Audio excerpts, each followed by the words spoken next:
I don't know where to begin. I don't know how to say this. Everybody knows. Last night, my dog Dakota didn't know he was in pain until earlier this afternoon. He came and I was drinking my coffee like we always do every morning. I wake up.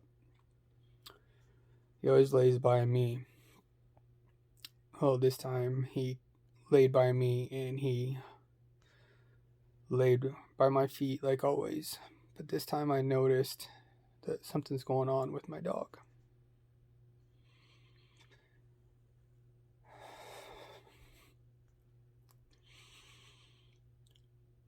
He never likes me picking him up. He lets me pick him up, but this time when he's not feeling good, he lets me pick him up. And I know something was going wrong with him. Spent half the afternoon with my mom when she was painting the back porch. And I was making my salsa like normal as you do. Well, I sat down and noticed he wasn't doing good.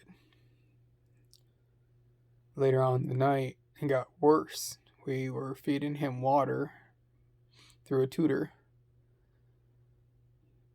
We took him outside. I took him outside earlier and I noticed that his pee was really, really reddish. Like, yeah, it was really look yellowish red. I thought, something was odd. I'm back and barely could walk back inside, so I had to pick him up and carry him inside. And then I laid him on the couch. He let out a yelp because he got off the couch and he just fell.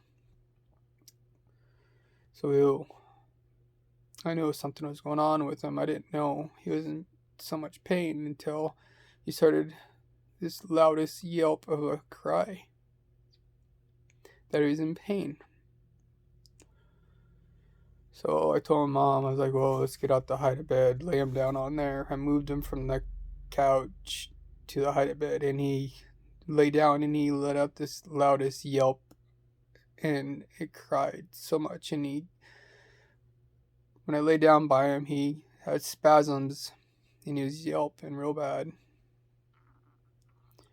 So about 2 o'clock, I called up the Ames ISU hospital, made a 911 emergency call to bring him there. He was in so much pain. I was laying down by him. The hardest thing I've ever had to do. So I called up. We brought him. My dad brought his vehicle in the driveway. He brought him out, and he yelped the biggest yelp in pain. And he was not breathing. I got him in the car. I shook his head back and forth, and he came to it, and he was breathing real heavy. So we rushed to Ames, and me and Mom were talking to him. He was in the back car with my mom, and I don't know, he was dying. He was not doing good. So we got him into the ISU emergency room. They rushed him in like you see on TV.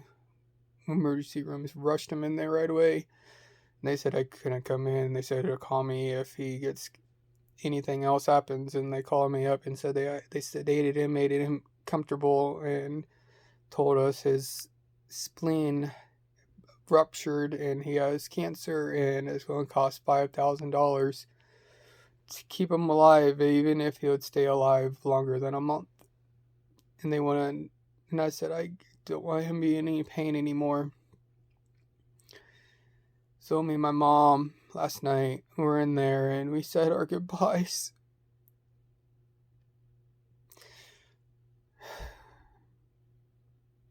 It was hard. It was very, very hard to do. So they gave him his shots and they put him asleep. And then they put the other shot in him, the other stuff. And I told him I loved him and I'll be with you as soon as I can. I'll be with you. I had to make the hardest decision of my life. It was so hard.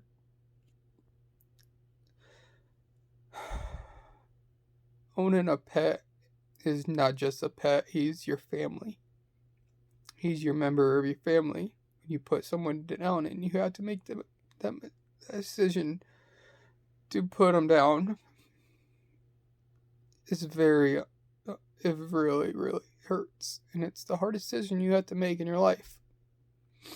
I know he's with God. He's not suffering anymore, but everything in this house reminds me of Dakota, my mom, my dad, my sister, my brother, everybody, my kids. It's going to be hard, I know, but he's going to be in our hearts. I love you, Dakota Reese. I love you, baby. Rest in peace, buddy.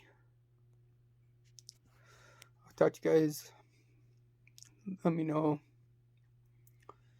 I know it's not hard for some people that understand. Death is very hard for a lot of people, and it's hard for me to cope right now. I haven't had much sleep. Me and my mom and dad, and my sister, we've been up. It's very hard for us right now. So thank you, everybody, for your prayers, and thank you, everybody, for caring. Talk to you guys later. Bye. Love you, Dakota.